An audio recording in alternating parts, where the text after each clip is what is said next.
Chapter 3 from Tabasco the Saucy Raccoon. When I got back from Eastern Canada for our promotion tour, and when I arrived back at the apartment, my parents were visiting me from Australia.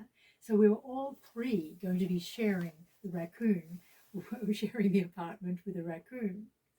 So that would be interesting. You can read the book, but I'll read a little bit of it. I love the fingers of a raccoon. They're always poking into everything. They're so delicate. They go, I love them. This is from now the book. Once on top of our shoulders, Tabasco would stretch up to paw our heads, feeling for the nooks and crannies of our faces, poking his sensitive black suede fingers into our noses, our ears, our mouths. You should call him Goes Into, because he goes into everything, said my dad. So that became Tabasco's second name.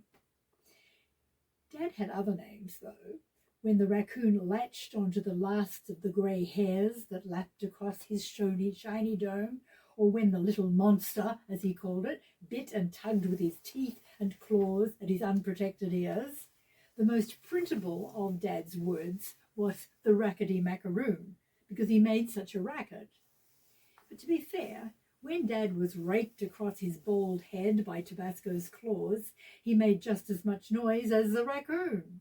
Tabasco purred when he was content, he squeaked when he greeted a friend, he chirred and chittered when he went exploring, he growled when he acted angry or faced a foe, but he positively shrieked when in a strange place, like the hall outside our apartment. Fortunately, my neighbours worked and were away much of the time, or else they were deaf. Rarely did I meet them on the stairs, but Mum always had her apology ready. Tabasco also shrieked when he heard a strange sound. In one of his after-dinner play flurries, he'd scamper amid the newspapers spread on the floor of the bathroom, snatch and crumple it into balls, and when the crackling paper talked back, he'd go into defense mode. He'd take a step backwards, he'd quickly draw in his breath, he'd hiss, and bristling his fur like a prickly porcupine, he'd shriek. Strangely, in these early weeks, he was scared of water. At bath time, he didn't know whether to bite the hand that was pulling him down into the water or use it as a lever to get himself out of the water. And when he was deciding, he shrieked.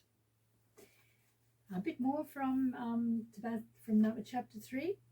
There were mornings when an incessant, high-pitched shriek sent me scurrying to the bathroom, and I opened the door on disaster.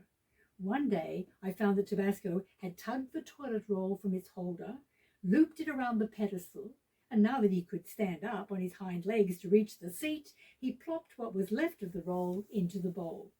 He tipped over the garbage can, he spread hair, tissues, and used tubes of cream and toothpaste over a soggy floor. He'd opened the cupboards, he'd turfed out the towels, the boxes, the bottles, he'd torn up the carpet, luckily mine, not the landlady's. Tabasco, you're rotten, I scolded, kneeling down to pick up the mess.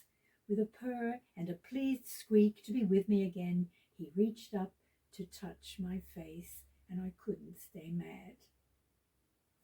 So after the bathroom incident, nothing in the apartment was safe. Remember, I'm sharing it with Mum and Dad. True to his nickname, Goes Into would go into everything. Cans and boxes in the bathroom, pots and jars in the kitchen, drawers and cupboards in the living room, and he regularly burgled purses and pockets. No wonder raccoons are often called bandits.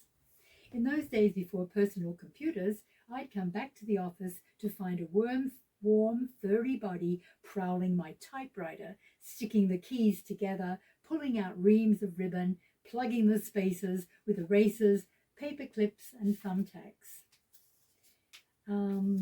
Just a little bit more from Chapter 3 on Tabasco in the apartment, because when people think of raccoons, they think of them washing their food. Well, that's not really true. They don't wash their food.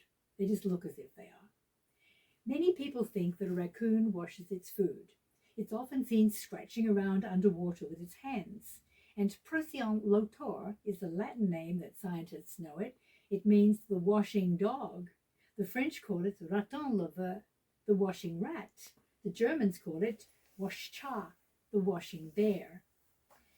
But what really happens is that Raccoons have an incredible sense of touch, and they simply like feeling things. They instinctively roll their food between their sensitive front paws to sort out which food is which. They dip the food in water only if water is available.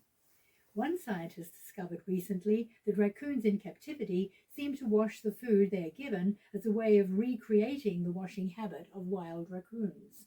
Others say that raccoons in captivity appear to wash their food out of boredom. Perhaps a raccoon's sense of touch is stronger underwater. Well, perhaps only the raccoon knows. Well, that's a bit of Tabasco in the apartment, and you can read the rest by reading the book, and you can find out what Mum and Dad thought of my raccoon. I didn't have a baby, I didn't have children, I had baby animals.